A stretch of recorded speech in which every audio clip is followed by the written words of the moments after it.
What's up, everybody? Welcome back to another video. In today's video, we are back with another Detroit Lions draft breakdown video. And today, we are starting and kicking off our series that will continue through all of the draft picks that the Lions made. It may pick up and continue with the undrafted free agent signings as well, but I definitely want to get to the free agent signings a little bit more, so I think that'll be probably priority before we get to the UDFAs. We'll see how it all shakes out. These do take a few days for me to put together, but today, we're going to start off at the end of the Lions draft with the final pick for the Lions. It was a 6th-round pick number 211 in this year's draft, and that is going to be Christian Mahogany, the offensive guard from Boston College. So let's get it started. Welcome, everybody, to our video. Glad you guys are here. And yes, we're back with another draft breakdown video. Really haven't done a video like this since the Darius Robinson and Cedric Johnson videos. It'll be a similar type of format, maybe some differences because, of course, he is a Lion. But we haven't done a full video like this since last year. So we'll see how this thing goes. But I am excited because usually when I do these videos, I end up with takeaways that I was not expecting. You know, you kind of have a vision of a player, especially if you haven't watched them a ton. And then when you do with this, you kind of walk away and you're like, yo, I wasn't expecting that. Like Antoine Green last year understood the vertical threat, but after doing the breakdown video, I was like, man, I think he's really good once the ball gets in his hands. That's what stood out to me about the player. Or Brian Branch, I thought he was elite in run support, and I wasn't expecting that to be what stood out to me. And then, of course, during the season, he was an elite run defender, so that was right on point. So that's what I love about doing this series. And this was a player that I really hadn't dove into much before the draft, and I really am disappointed that I did not, because I looked at a lot of mid-round to late-round offensive linemen. This player was typically projected to be a mid-round pick, and for whatever reason, I didn't dive into this one. A lot of that's just time usage. You know, you're trying to get through as many players as possible, and that's just how it goes. You had like 130 some reports. This was not one of them. But I did know that this was a pulling offensive lineman. I had it in my mind that, yeah, this is probably a gap scheme type of fit. Bigger offensive lineman. Don't know if he has a scheme diversity, be an interest of the Lions, and for whatever reason, I didn't dive any deeper than that. But today, we're going to fix that. We're going to dive into the player, and I'm going to show you some clips. Now, I hope I'm not pronouncing his name wrong. It's not Mahogany. I do apologize. I'll get it right by the time the season starts. Y'all know that. But we're going to stick to Christian because of that reason. I'm pretty sure that is correct. Now, let's start off with a quick little background of who is Christian Mahogany. Well, he was the 6th-round pick for the Lions this year at pick 211. And we'll start with the quick background. This is an offensive lineman that listed and tested in at just over 6'3", 6'033", 314. He's 23 and a half years old, and this past season we got to see him stick at that right guard position, returning from an injury that knocked him out for the entire season in 2022. We also then got to see him in the Shrine Bowl where he played right guard and left guard, so we saw a little bit of flexion there, but he also played left guard in his redshirt freshman season where he started 11 games for Boston College. When you look at some of the testing scores, you can see that some of the numbers really do stand out. Arm length, 33 and a half inches, which is awesome. 10 and a half inch hands, that's awesome as well for an interior offensive lineman. 32 and a half inch vertical, a 5'1", 340, as well as a 174 10-yard split. He essentially ran those two numbers like most offensive tackles did. The 7.81 3-cone drill was probably a little bit below average for where we saw some of the testing numbers this year at the combine, and I think some of that does show up when you watch him, but the explosiveness is definitely there, and you can see that by the vertical score. Also didn't get any numbers for bench press reps. Some of that's probably because he had longer arms, but also the way that he creates explosive movement. To me, a lot of it can be done through the lower body, the momentum that he creates. He's well built. He's another one of these broad-framed offensive linemen. Like, as soon as you watch Cooper Beebe, you saw that. You're like, this guy just looks different. That's kind of the vibe you also get here with Christian Mahogany. The guy just is built different, okay? And I think that's a great thing to say about an offensive lineman. So the testing scores are there. As I said, the quick little background. There's just a couple things that I picked up from doing some background research on the player. For me, just kind of keep an eye on good reaction quickness off the snap, which I thought helped minimize some of the false movements. You'd also see a lot of issues in his stance, especially early this past season where he would start to kind of lean and rock at the line of scrimmage. I thought especially when he would try to get into the 3-point stance, and then you would also see issues out of the 2-point stance to keep his pad leveled down, specifically just some of the lack of knee bend that you would notice in those spots, but he was able to kind of figure that out through the second half of the season, specifically getting down into a 3-point stance, and it was much better. He also is a finisher, okay? This guy in all the different aspects. Just talk about it's messy, you know, just getting dirty. Like, this is the player that's going to finish for you, but he also finished as soon as the defender is knocked off balance. You see it into the second level, and I think impressive late play body control. And this will show up in a lot of areas that we're going to talk about today. Second level, pulling as an offensive lineman, even zone blocking. The body control is actually pretty impressive. I actually ended up with a good overall score there, and I wasn't really expecting that with this player. And a lot of that can be just based on kind of initial impression and also the build of the player, but that really stood out to me. A couple background things here. Jeff Hafley, who was the head coach of Boston College, he's now the Packers defensive coordinator, has said that he had elephant knees, man. This guy did not play, like I said, that 2022 season, but he was then named team captain in 2023. And we have to remember, he had the torn ACL coming off a home workout. That's why he missed the 2022 season. Boston College has been loaded with offensive linemen recently that we've seen. And we've seen some high draft picks, whether that's Zion Johnson, Tyler Vrabel was in that loaded room. He was the young guy in that loaded room. And the way that he was kind of explained is that he's physical, violent, but he leads by example. He's not necessarily the rah-rah guy. However, he took over that role in 2023, being named the team captain after not playing in 2022. Quote from him is, have to make sure to protect him, speaking on the quarterback that transferred over. Also, quick little side note that you'll notice when you watch him against Virginia Tech, if I show any clips there, he's wearing 77. It threw me off at first too. He was wearing 77 in memory of a friend, Devin Wilcock, from Oklahoma, so just keep that in mind if you see a different number for some of the clips here. It's that broad upper body build with thickness in the lower body, and again, 2020, 11 games started as a redshirt freshman. 2021, 11 games started at left guard, so he started at right guard, then went to left guard. 2022, missed the season. 2023, right guard once again, so he's played both guard positions. Now, I'm always looking for flexibility, and we'll kind of talk about that a little bit more towards the end, whether or not I think there is some flexibility here, but I also will say he did take right tackle snaps for Boston College in multiple different games. Now, usually it was only in run blocking situations, a lot of times short yard situations. They would kick him at right tackle and they would look for movement from that spot. You typically didn't see him move to right tackle for pass protection. Like there was a specific reason that he would go to right tackle, and that was for run blocking. But just keep that in mind that he did take snaps there, but it really wasn't for pass protection. That's not where they were typically looking for. Let's talk about pass protection, because overall here, I gave him an average grade in this area. To me, that's a little bit of a lower projection than even what the statistics will say. Last season, 0 sacks allowed, only 7 hurries on the season, which is great. But if you go back to 2021, again, the last time that he played before this past year, 1 sack, 4 hurries. Like the numbers are outstanding. I think when you look at the skill set and you talk about the projection, there are more concerns as a pass protector. So if we're trying to find reasons as to why he could have fallen in this draft, because a lot of people viewed this as he fell in the draft, something that I think is definitely a huge part of it, because even though some of those numbers don't say that he was poor in pass protection, because he wasn't, there was a lot of games where you didn't really notice him giving up any sort of pressure. There was glimpses of late losses. There was getting jolted in some of the jump sets in pass protection, and you did see some issues, maybe some limitations in movement skills. The range could be a little bit limited. That might hurt you in some of the flexibility there as well. So there's different reasons for that, but I think you have to look at the projection side based on the skill set rather than just what the statistics are in college, because it's not the same. It's just not the same. Gets caught too far upfield. Okay, this was another issue that made it a little bit difficult for him in pass pro support, is that he would just find himself kind of drifting upfield. This didn't happen all the time, but there was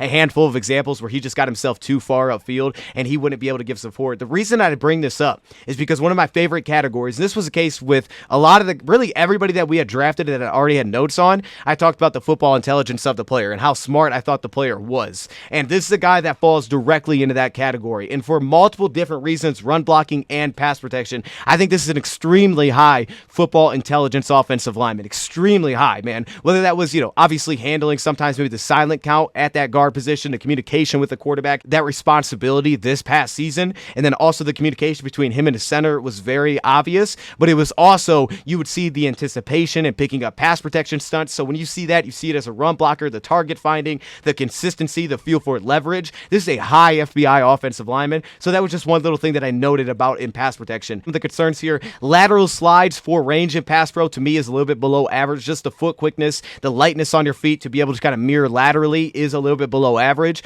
which again could limit some of that range depending on where you put him. So maybe some of those short area situations. Now the positive that he has going for him is he does carry flexibility. And that was my next note. Inside recovery flexion, protecting his edge on counters. Now this will mean opening up his hips, but this is something that he actually does carry. One of the aspects that surprised me a little bit, I think he carries legitimate hip hip flexibility. And when you tie that with the anticipation that he plays within pass protection, where he immediately gets a sense of like, all right, this is a stunt. Let me open myself up to pick this up. I mean, it was quick. He was so reactive to it, but he also carried deflection in the hips, and I would also say the ankle flexion as well, which you would see on anchor sets when he tried to reset himself down. He carried some flexibility in there, just didn't necessarily have the lateral quickness or maybe even the first step laterally that you would love. I think sometimes that would even pop up in slide protection assignments as well. I think he could be a little bit late to adjust to protect the edge in pass pro polling. So as a puller, we're going to talk about that. This is an area that he thrived. It was insane how consistent Christian was. Like, it was hard to find bad reps as a puller. There were flash things or little things where you're like, okay, maybe technically this could be a problem.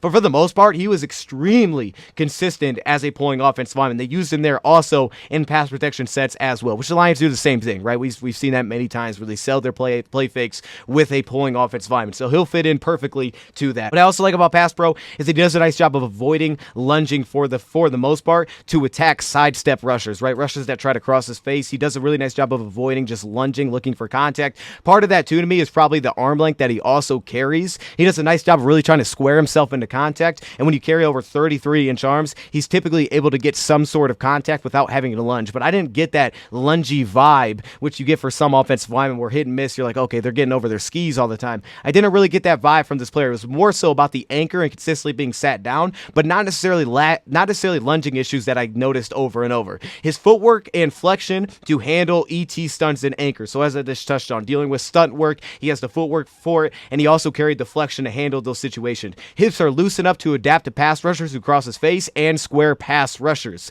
That's something that he was very disciplined to do. Also, as a run blocker, we'll talk about that. Now, he does have below average kick step foot quickness, and this can slow him down. I think it's some of those 45-degree sets getting into position, and I think this would also show up in areas where you would get him jolted at the initial point of attack, or where he couldn't settle his feet down quick enough to get a clear punch on an offensive lineman, on a defensive lineman, or if he was trying to hurry himself into those spots, it was the second effort where you could see, wins by a defensive lineman where they could kind of throw him off balance a little bit. Now, again, he carried deflection to usually flip himself back open and carried the length to get his hands back into play and at least slow down the pass rush, but that was something that did pop up. He does not consistently win with lateral foot slides and just mirroring in pass protection. He does flash the ability to create knee bend and sink, and you would see this on jump sets. This is going to be something that's going to be a focus, I think, for the Lions here, is making sure that he consistently carries bend throughout his reps, because there are flashes of it, especially in pass protection, especially on jump sets, where when he gets his pads underneath, he can keep his shoulders back. That's not consistently a thing with this offensive lineman, but it's like the inconsistency to keep his pad level in a good spot, and that more so shows up to me in pass protection, where he gets just a little bit kind of straight-legged. You don't see some of that firmness at the initial point of attack, and then some of the quickness can tie along with it. Now he doesn't have a great foundation. The initial firm foundation is just inconsistent, and to me, that hurts some of the flexion to kick to center. If you can clean that up, that'd be awesome, because then I think that opens up a lot of flexibility for him because of the range. That you see real flashes of the ability to bend his knees. I don't think that he can't. It's just that it's inconsistent right now, and it really shows up throughout a rep, right? Creating strain as a run blocker. Being able to maintain the knee bend is the problem. I think he does a nice job of avoiding popping up in his pads, right? He does a nice job to stay disciplined and try to stay under from where he comes off the line of scrimmage, but sinking himself down, being able to live in that world, it's inconsistent. The other area where I think he lacks some flexion is more so in the torso, right? Being able to flip his upper body with pass rushers, force him to kind of get more of his feet into it, because he can be a little bit tight, I think, in the upper body, and then he gets forced to kind of open his hips a little bit. Now, onto the anchor side of things, there actually is a lot of good here, because there is a lot of success, especially when you start to look at the recovery ability, the frame that he carries, and also some of the strength that he brings. He carries a wide base and frame, but as I touched on, his early anchor is not stiff. It's a little bit straight up. It's a little bit tall. It's not sitting down as much as you would like it, especially out of that 2-point stance, really sitting himself down. It's not always there. And then when you get speed rushers, sub-package rushers that can really attack his edge, that's when you get him a little bit off balance, where it's not as sturdy. And then an initial jolt, he takes the brunt of it, but he carries the control and the flexion to recover. But you're initially going to get knockback, especially when he tries to get contact early or he's jump setting. And when you create knockback, now obviously that creates a little bit less pocket for the quarterback. So from center, that could show up as much more of an issue. But I think from guard and tackle, it really doesn't show up as much as an issue. It's not great, but it's not as big of a problem. Positive here is back to what we said. He shifted his pass pro stance, and we got to see this as a run blocker and pass protection, whether that was 3-point or 2-point. Got to see a lot of that against Georgia Tech. I thought it helped him carry leverage and torque throughout his 45-degree sets. He was able to help himself create leverage and torque into that initial punch, flexion to reset and create forward leverage. This is nice, that ankle flexion. He could really reset himself down, create kind of that forward leverage to create a punch and kind of try to stall out pass rushers. You constantly saw an ability to recover, and this was hands, but it was also in the lower body as well. It's just about making the first initial contact more firm. I think that's where you're going to want to make that more consistent. He also showed the ability to sit in the seat from a 3-point stance. You'd see that here against Syracuse, for example, with flexion to reset, as I touched on. He can be susceptible to crossface counters because he does get himself in that spot where he's working the resync, and that can kind of slow down the process a little bit. So again, we kind of saw that against Syracuse.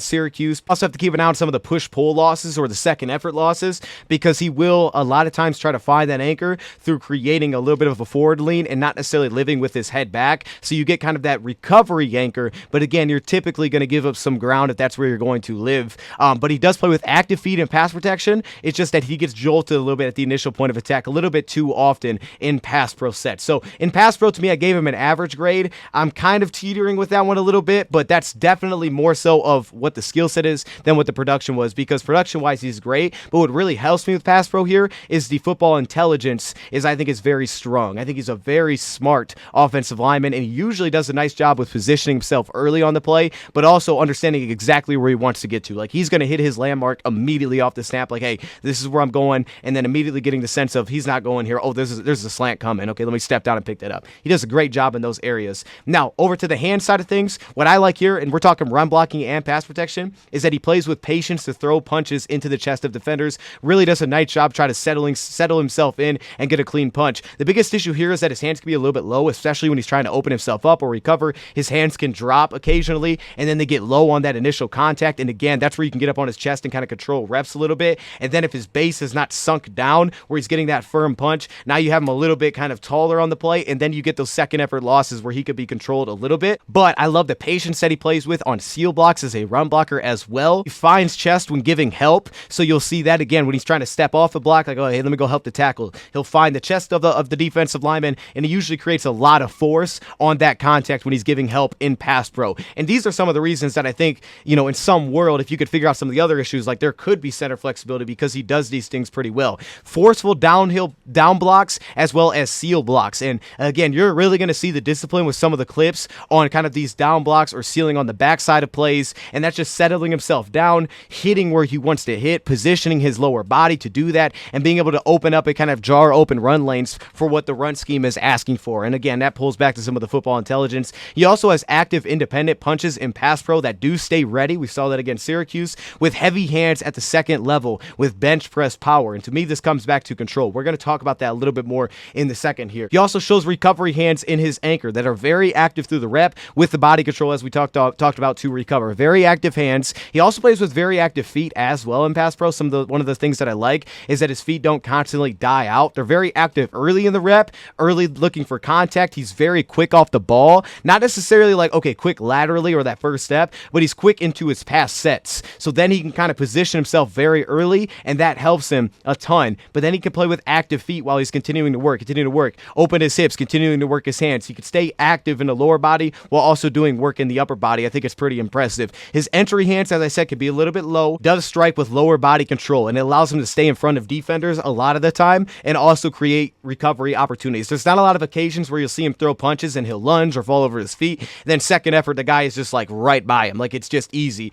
Usually there's going to be some sort of connection that he gets on the second effort. You see it here against Pitt when the defensive tackle kind of just spun in place, but he stayed in front of him. Usually he's going to at least get some contact on that second effort. There were times where guys could slip by him later in the play, but obviously it didn't show up as much in college. That could be a little bit more of an issue for some of the reasons that we touched on. However, what you do like is there's usually enough control there for him to kind of reset in those spots. And he also plays with excellent length, and he flashes that recovery connection and also the flexibility that you would need, especially if you're going to kick to a little bit of a tackle look at times. We're on to the run blocking side of things, and I want to hit on a couple of different categories here when we're talking about run blocking, but overall, in general, some of my takeaways is that he can get a little bit tall into the initial contact. He doesn't consistently play with knee bend through the rep. This could be working working up to the second level. This can be creating combo blocks or duos at the line of scrimmage, just not consistently playing with great knee bend throughout the rep, right? He may be able to get it early, he can get up to the second level and settle it down, but it's being able to live there throughout the rep. He's a little bit on the taller side at just over 6'3", but that issue does pop up, especially against smaller defensive tackles. You would see it where he couldn't continuously maintain and latch and sustain because he would start to slide off of blocks because his pad level, he couldn't keep the sync throughout moving forward. You'd see issues like that would popped off, and it would get him knocked off of balance. His drive strain loses control after initial movement against Syracuse, for example, here in drive. I do like how he is quick to drop his weight and attack the chest of a defensive lineman, so he does have an urgency off the line. You'll see that in his first step, but he also has a, like I said, a really detailed mindset as a blocker where he's very urgent to say, let me get in the chest, let me drop my weight, bam, I got to get this contact up line, I got to seal block, I got to go zone here, got to give it the second level. There's an urgency and there's an awareness to sink himself down to get to that initial contact, and I do love that. I think it adds so much consistency, but it also adds a lot of force because he's getting himself into good spots where he can actually move people off the line of scrimmage. And when you tie all that together with some of the sustain, and we'll talk about this a little bit deeper, but his feet run through and finish. All right, so you'll see that sustain up to the second level. You can see it with defensive linemen. As long as the pad level is cool, his feet will run through contact, and he's got a finisher's mindset, whether that's in a mess, if it's in traffic, if it's a clean hand usage, even if it's not clean hands, he just plays with a finishing mentality. And as soon as someone rocks off balance, he's looking to end that rep immediately. He's finishing. He is trying to find a pancake and end that rep and just kill it off immediately. And you do love that activeness. All right, you see that a ton as a run blocker specifically. Feet are not light and reactive in the first step, which I think can sometimes limit him in some of like the wide zone usage there. And at times you'll get guys that can kind of slant upfield, but he could be a little bit quicker, I think, at times out of that 2-point stance. It does show up in his game is explosiveness into his stance, and he creates momentum and force in a short area to create movement. So you see it in the 10-yard split. It's a good 10-yard split. You'll see the explosiveness in some of the vertical. He has real explosiveness, and he creates it very quickly. He sinks himself down. He creates initial momentum, and then he can just drive you off the ball. So he didn't show the bench press reps, but I think it's more so than just upper body. He's creating it through the ground because you're getting consistent movement there, and that's going to be key. If you're just trying to jolt guys around with the upper body, you're not going to have success. He creates really good short area momentum, so you consistently, every game you watch him, you're usually going to get some sort of knockback. He can play beyond the line of scrimmage. I wrote down that he was a bulldozer after just going through a couple games. Like, that's the vibe that you get of the player. He's just strong and well built in the lower body. All right, now let's get some specifics here. So some of your inside zone, your combo blocks, right? Maybe you're not moving over super far over gaps, right? Maybe you're kind of staying within, like, okay, I'm going to the A gap, and you're kind of staying within that range. You're not trying to get super far on the player. You're not creating a ton of lateral depth necessarily. Or maybe you have some combo blocks in the spot. Maybe you got some duo looks where you're trying to pick up the defensive tackle in front of you. You want a down block from the tackle, or maybe you're creating the down block for the center. Whatever that may be.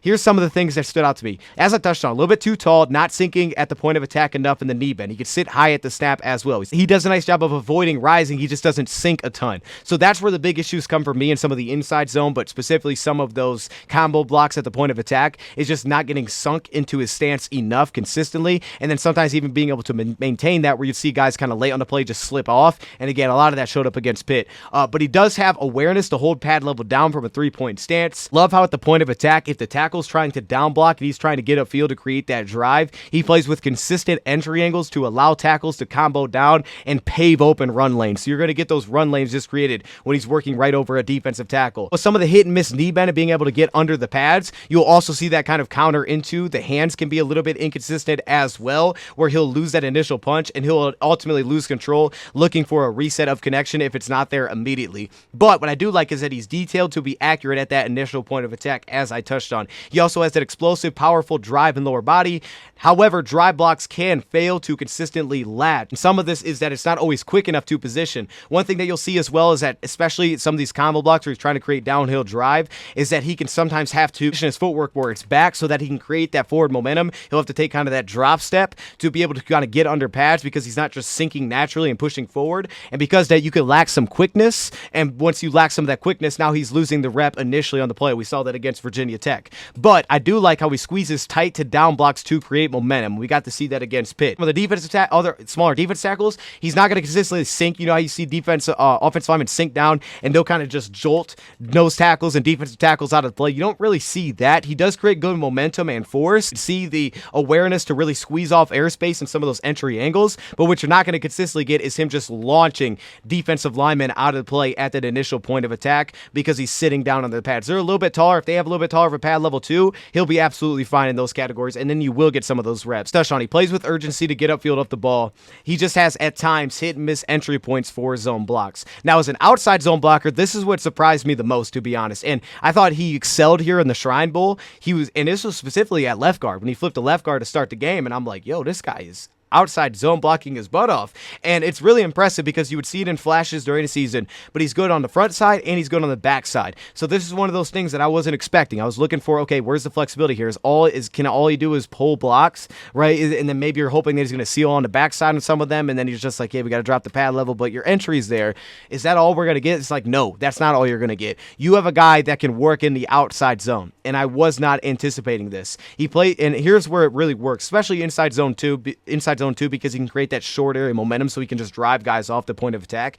But here, you're still not asking him to get extremely wide laterally. So what you see is that explosive burst in a short area. He's also explosive stepping up into the second level, like we said in the Shrine Bowl. Backside 3 technique, he opens the lane. So on the backside, if he's got a 3 technique right to his outside shoulder, he can just launch open that lane. But he plays with awareness. He feels it, steps down into it, and then gets up to the second level. But he just kind of launches those guys back and then gets into the second level. And that's very consistent. The issue here, and this shows up to me more as a wide zone blocker than an outside zone blocker, is that there can be a little hitch off the line. Now, some of this was improved with pad level, but also some of it is he's trying to sink down and then go, because he has that urgency. So you don't always get that immediate step where it's like immediately step laterally, immediately step here. You kind of sometimes can get like a step down and then go.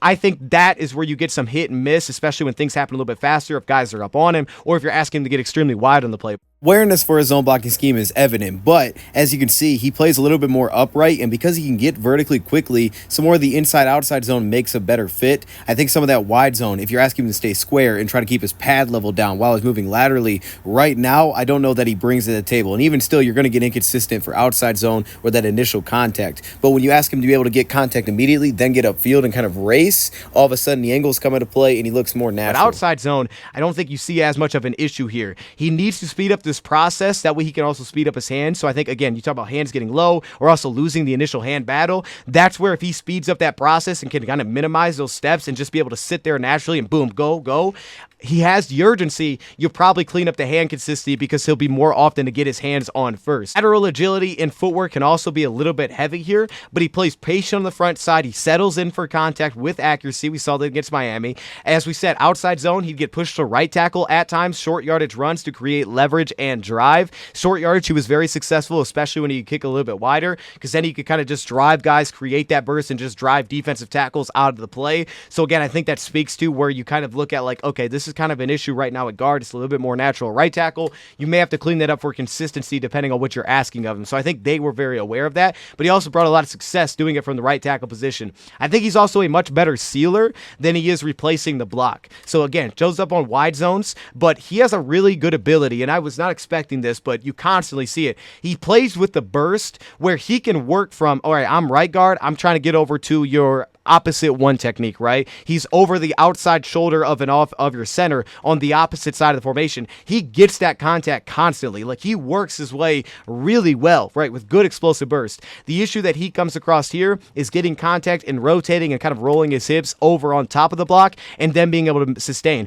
He usually can get contact and drive it out of the play. It also shows up on outside zone 2 where a guy can kind of slant down. Again, some of this is kind of the minimizing that first step, making that a little bit quicker off the line of scrimmage where guys will kind of slant up. He's constantly going to get the contact, and he constantly has the burst to get contact and not just let guys run free, but it's rolling back over those blocks is where I think you see some issues. So I think he's a little bit better, you'll see, at sealing blocks than he is at flipping over those blocks. As a wide zone blocker, this is where I think there could be real questions about how successful this is going to be. Again, on the backside, is he going to be able to rotate over blocks? I don't know if that's going to consistently be there unless it's maybe like a 2-eye. You know, if you can maybe get him those spots, he's on the backside, maybe he'll have himself a better chance. On the front side, you could have success here because he can work up to the second level and he does play with the burst, but on the backside, you maybe have more issues. Wide zone, he turns the corner on interior defense line with good entry angles. I do like that, but he needs to improve that first step quickness to avoid defenders shooting gaps. First lateral step is below average out of a 3-point stance, but he does play with the burst to connect to blocks over. He just struggles to reset over that contact. So I don't think that's an ideal spot for him, but I think if you do run those when he's out there, and the Lions don't constantly run wide zones,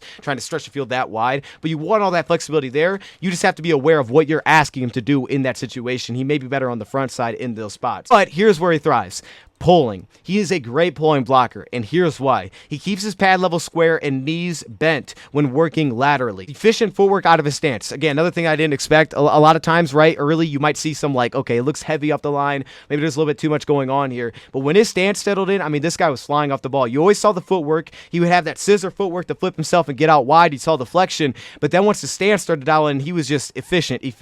And this guy can really pull and get outside. The only occasional issues you would have is that occasionally you might see some short area agility lacking, and then he get kind of caught up. Like if an offensive lineman was pushed back into his face, he could kind of get latched up on the play, and he wouldn't have the quickness to work back around. And then all of a sudden he maybe wasn't getting a block that you wanted him to, or he wouldn't get outside the play, and the running back would catch up to him. That could pop up. But what he does well, as long as you're not getting that initial knockback, he squeezes tight to the line of scrimmage. Long angles on the upfield shoulder for leverage to open run lanes, right? Understand, if you want to get upfield, let me get up upfield shoulder on this defender, and let's spring that thing open. He does that constantly. He pulls with pace and control into contact, and he settles himself down into blocks. One of the things that I love, shoulder deflection. He has this little like two-footed quick chop right before contact, and he kind of does this inline too, like where he's trying to create like it can be an issue when a guy's right on you. But when you're pulling around, and if he can kind of settle up to a linebacker, he has this little two-footed chop where he really settles himself down, creates balance, creates control, and then gets contact, and it's super consistent. And when you see the flashes of it, it looks awesome. He works on his toes. So you saw that example here against Syracuse into contact. He's also quick to drop his weight into contact as a puller. So again, he has the awareness, and he can drop his weight into that contact. And in these spots, he's not necessarily having to maintain it. He's dropping it, looking for connection, looking to shove someone off the play, and then continue from there. So he can do that. His ankle flexion to plant and stick and drive upfield, the change of direction is way above what you would expect. His ability to just change direction once he gets out in space. Finding a consistent latch is not always there, okay? Occasionally he'll like kind of use his forearms, or he can get kind of caught off guard and he won't create that initial latch, or he'll be a little bit slow to kind of settle down to create that initial latch. However, he plays with tight angles, consistently finds targets with accuracy. The one issue that occasionally pop up if he'll get knocked off balance, and you'll also see this as a zone blocker just getting up to linebackers where he'll get knocked off balance, and this is when he is hit early as a puller or early on zone. He wasn't really expecting it, and his weight isn't kind of sitting himself down, and he's not settling down before the contact, where his weight is a little bit behind his toes, and then when he gets punched, you'll kind of see him wobble a little bit. He still stays on his feet, but he'll get thrown off. When he's balanced, though, he finds control after contact, so he can make contact, show contact balance. His contact balance is just inconsistent because he kind of has to settle himself down, but he has that footwork to work tight, and then he's control once he gets outside. That carries you into the second level, and here's where you start to see a lot of that football intelligence. Fast eyes and awareness for target finding. Good burst up to the second level. You'll see real acceleration once he locates the target to just kind of launch himself to find that contact. With control to flip his hips back to the defense. One of the biggest shocking things to me, when he gets out in space and he can feel a defender and he's able to plant, flip himself around, and sit down and get contact. It is so impressive how consistent it is. It doesn't look unnatural. It doesn't look unbalanced. It's balanced. It sinks. It stops. He flips, and he gets contact. It's one of the most fun things to watch in this game as a puller. But it's also the football intelligence that I really can't stress enough when he gets to those spots. He's so fast to feel it. Like, hey, I want to down block this DT, then get up to the linebacker. He gets off the line. He sees that DT step in. He's immediately like, let's get to the linebacker. He pulls around. He sees the guy shoot a gap. He's immediately like, let me step down and pick that up. That way you can get forward and get out of the backfield. He is so fast and urgent to find those things and pick up on it. It's awesome. He also plays with mirror control that is super accurate on first contact and tight hands into contact that surges forward to targets. Now his hands can be late for sinking a little bit into contact where it becomes a little bit slippery, but he has plus closing burst. He's twitched up, flipping his hips and finding control. He flashes this in pass pro as well in recovery. Issue he has second level is that his range is a little bit limited. Sideline to sideline is a little bit limited. You'll see reps just kind of die out where it's like, I can't get to that, and he'll just kind of start jogging around. Sometimes I think you see this in pass pro too when you talk about as a finisher, where his engagement will kind of just pop up, and it usually is not that he's no longer engaged. He's usually still searching out targets, and he still finds a way to get impactful on the play, but when there's no work in front of him, he can kind of stand up out of his stance. So again, it probably is just more natural for him to kind of just stand back up. So you do see that. Never really pops up as an issue, but you just notice that in his game. But the long range is a little bit limited, but he plays with control. Average speed and range dies out sideline to sideline, but he plays with proactive angles up to the second level that are constantly accurate, and he constantly lands on his targets. His football intelligence, anticipation, and pass pro is great. You see that against Syracuse. Good communication with the center. Active eyes from inside attempts. Like, okay, I feel him slanting. You know someone's coming off my right shoulder. Bam, let me pick that up. This rep shows a lot. It shows the initial quickness to open up jump set opportunities, the more interior that he is. But then you also see, again, where the base is a little bit tight, it's not as wide, and some of that lack of bend. So you get kind of that second effort. He gets a little bit tall. It's a good initial jolt, but late in the play, you're going to get some movement. But you love the reactiveness off the snap. High FBI zone blocker, as I touched on, that was probably the biggest shock to me. Very quick to target find and recognize defensive tackle leverage to shoot or jump into the second level, as I touched on. And then finally, it'd be about the sustain, and this being able to maintain the block throughout the rep. Fast footwork to reset on contact for run and pass pro. And he'll play an ugly brand if that's what it calls for. You want to muddy it up, put this guy on the field. He's going to play an ugly brand, and constantly he's finding ways to just bring guys to the ground, whatever that's going to look like. Now, I didn't really ever notice like a holding call or anything like that. So it's not like he's just grabbing guys and throwing them around, but he can play that ugly brand and just find a way to just knock someone on the ground and take him with him. Like, I'm going down, you're going down too. Find a latch pretty well after first punch in pass pro, even if it doesn't sync up extremely well. You just may give up some ground there. The issue is smaller DTs kind of slid off him throughout the rep, struggling to kind of maintain that pad level to stay in and finish. And also his finish in pass pro will die out, as I said, but he excels as a run blocker with control for pass pro, big hands, and length. So the overall kind of wrap this thing up is that he's inconsistent sitting in his stance. He will lean. He had some, false start concerns, but he fixed that stance as the season went on. He was forced to clean it up. He may lack the initial pad level and quickness, as well as the initial anchor to really stick at center, right? That could be the concern, but he has the football intelligence range that would probably love sitting at center, and his flashes as a jump set with knee bend opens up a world of possibilities there. I think it's possible, but right now at center, I think you'd have a lot of struggles, and the knockback initially would be a problem because you're going to give up too much. You're going to get that pressure right in the face of the quarterback too often.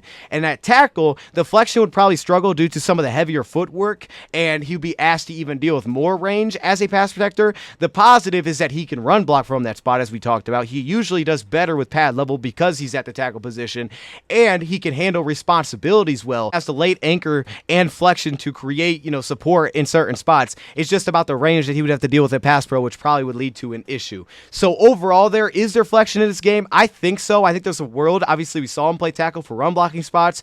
I think in a pinch, like for a few plays, you could put him at right tackle. I would actually really like to see what that looks like at right tackle. I really would. I don't think it's where he's going to go in the NFL, but I'd like to see it, just kind of see what he looks like when he's playing tackle. Center, I think he carries a lot of the football intelligence to do it. I just kind of wonder about all the quickness things and being able to drop his level, and if you're playing against smaller nose tackle, guys that are going to get in your face immediately, that consistency really is going to have to dial in for that to make sense, but he's definitely smart enough to do it. I thought he actually looked pretty darn good from left guard during the Shrine Bowl. So we saw guys like Caden Wallace, who was stepping at right guard from right tackle, which he had not played. It didn't look great. This guy actually looked fine at left guard. Some initial jolting back, but he looked fine to reset. He went against Miles Murphy a ton in that game.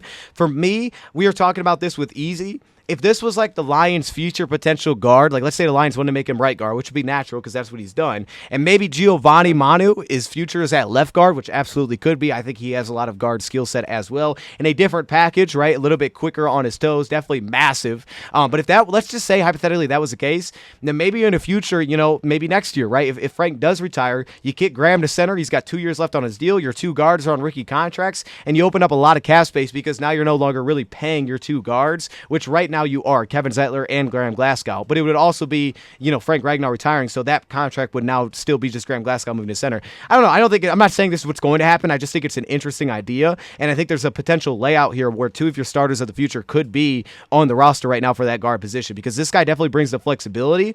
I just want to see him continue to dial things in, but the fact that he was able to really fix his stance throughout the season was super optimistic, and the fact that he returned this last year, we saw that with Jordan Morgan come off an ACL, able to return, play good football, it means a lot. And the team captain, after not playing, a lot of the character things do check out. Grades across the board here, I gave him an average reactive athleticism score, and this one's a little bit tougher for me because I think his quickness and anticipation helps him a lot here. I just think laterally you're going to have some issues in pass pro. I think he has above average anchor and play strength. Really, it's the play strength that holds this up. Anchor could be a little bit hit and miss on initial contact, but he can create it.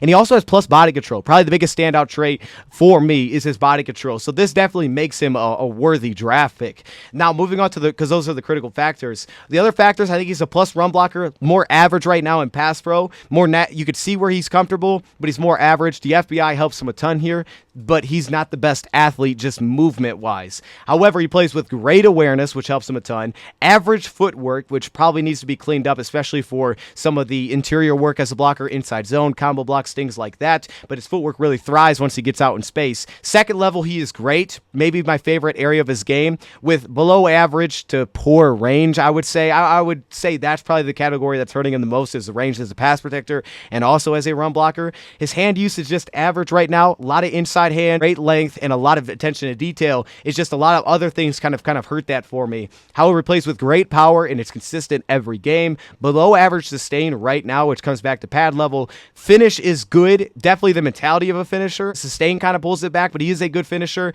Average flexibility. I think you see the flexibility kind of in the hips and the ankles, which is necessary for anchor, but it's a little bit stiffer in the upper body and, again, the knee bend, and he plays with good toughness. And with that, this is an absolute worthy 6th round pick. I really like this player from watching back because I was not expecting to see this. He looks like a guy that, honestly, if you need him to play tomorrow, he could play. You just know where he's going to have some issues, but he could play right away for you. This guy could absolutely play right away. And if next season, the Lions, if this was the guy that, like, hey, Lions need a guard, they need a right guard for a game, and Lions, instead of going to Manu, and I haven't got to him that deep yet, so keep that in mind. And I really like the player. I think he looked like a guard from as soon as I watched him. But if the Lions were like, hey, between the two, what do we want to go? Let's go Christian. Wouldn't surprise me because this guy looks like he could play right now. There just may be some athletic limitations long term, but at the same time, he definitely can help you as a run blocker. Let me know your thoughts in the comments below. Thank you, Prop, for watching, and I'm out.